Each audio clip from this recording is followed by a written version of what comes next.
নমস্কাৰ বন্ধু বান্ধৱীসকল, আপোনালোকক HP blogs and job update চেনেলটোলৈ স্বাগতম জনাইছোঁ। স্বাস্থ্য বিভাগৰ গ্ৰেড 4 পৰীক্ষা 3 তাৰিখে হ'বনে নাই এই বিষয়ে এই ভিডিঅ'টোত আলোচনা কৰিম।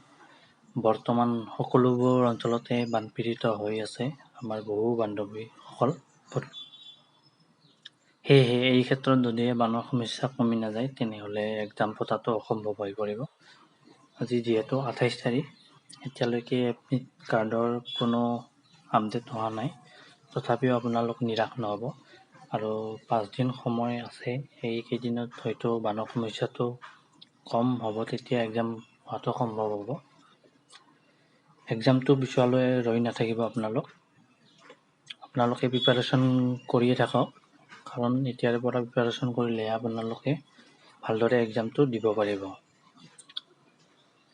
সেয়েহে বন্ধু বান্ধৱীসকলে এক্সামটো পিছুৱা বুলি ভাবি ষ্টাডি কৰাটো বন্ধ কৰি নিদিব। কিছুমানে হয়তো ভাবিছে এক্সাম চেণ্টাৰ সলনি হ'ব বা একেই থাকিব। এই বিষয়ে এতিয়ালৈ কোনো ধৰণৰ নটিচ জাৰি কৰা নাই।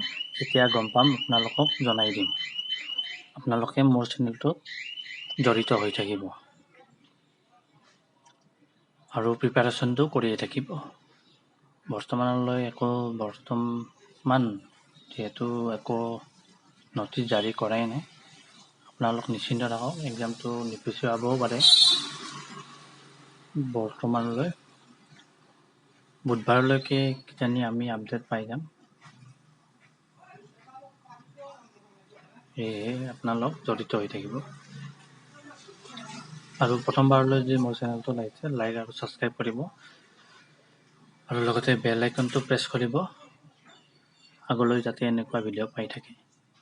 আজি ভিডিঅ'টো এইখিনি আছিলে। ধন্যবাদ।